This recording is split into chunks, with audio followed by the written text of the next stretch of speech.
Hello everyone, I am Christine May Sarabilio and I am a student nurse from Brokenshire College. Join me today as we get to know what is diabetes mellitus. So, what is diabetes mellitus? Diabetes mellitus refers to a group of diseases that affect how the body uses blood sugar, glucose. Glucose is an important source of energy for the cells that make up the muscles and tissues.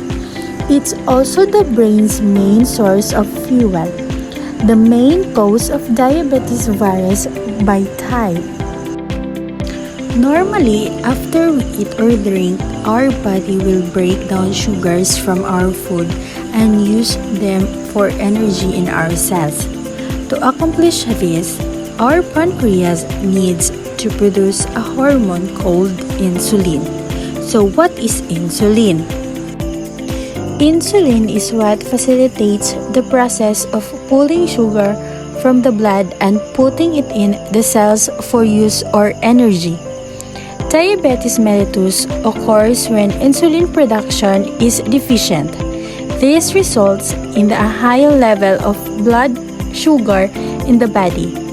Without insulin in our body, glucose cannot enter the body cells and is excreted through urine, which results in its loss. An increase in blood glucose concentration leads to loss of water in cells via osmosis to blood. People with diabetes are having problems in their pancreas. It produces insufficient insulin or none at all, halting its effectiveness to process glucose. This causes blood sugar level to rise from the lack of glucose metabolism. Meanwhile, the rest of the cells are in need of the energy but are not supplied any. Diabetes has two main types.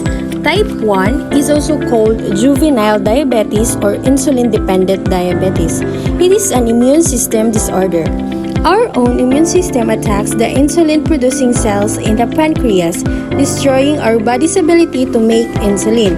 With type 1 diabetes, one must take insulin to live.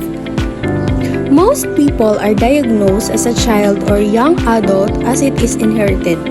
Its symptoms include frequent urination, thirst, fatigue, insulin shock, and diabetic coma. Insulin shock can be described as a feeling of dizziness, sweating, and paleness. Diabetic coma can be described as partial or complete loss of consciousness. With a type 2 is related to insulin resistance. It is usually suffered by older people but lately. This type occurs more frequently in younger people. Obesity is the prime risk factor of type 2 diabetes.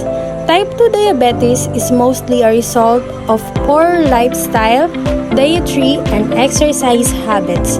Its symptoms include blurred vision and fatigue.